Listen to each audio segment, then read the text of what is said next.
Hello बच्चों, let's read the question. The question is, birds and bats have wings but they do not have common origin because A may have wings or bat have flaps of skin stretched mainly between elongated fingers, but the wings of birds have feathery covering all along the arm. B may have structure and components of their wings are very different. C may have they look similar because they have a common use. D may have all of these. तो आइए देखते हैं बच्चों हम इसका की concept. तो अगर हम बात करें इसके की कंसेप्ट की, तो इसका की कंसेप्ट हो जाएगा analogous organ.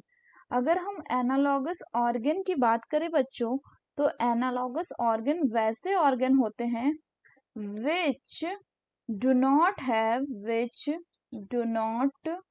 have same origin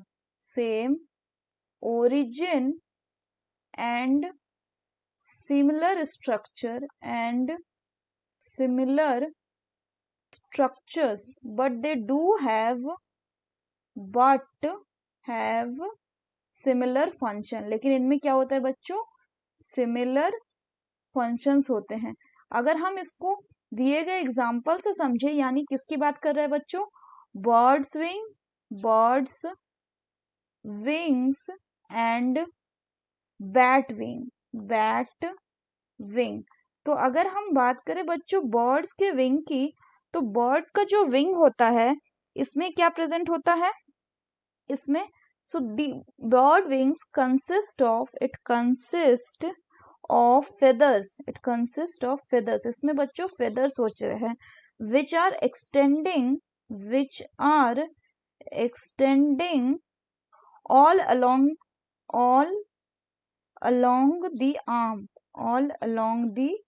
arm। वहीं अगर हम बैट की बात करें बच्चों, तो बैट के पास क्या होता है, इनका जो विंग है it consist of flaps of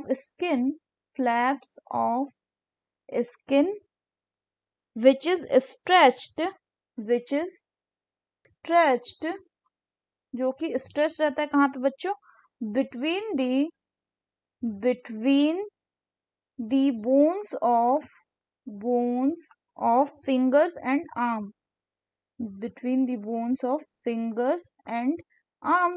तो इनका स्ट्रक्चर कैसा हो गया बच्चों, डिफरेंट हो गया।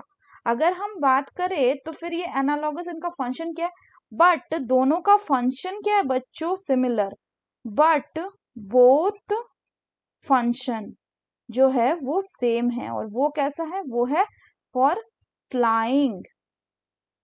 अगर हम बात करें क्वेश्चन की, the correct option will be option D, that is all of these, क्योंकि यहाँ पे बोल रहा है पहले में कि wing of the bat have flap of skin, तो ये बिल्कुल सही है, जो कि स्ट्रेच रहता है between their elongated finger.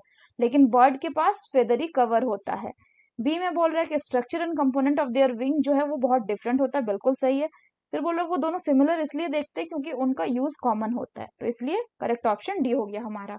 So that's all for the question बच्चों। Hope you understood it well. Best of luck.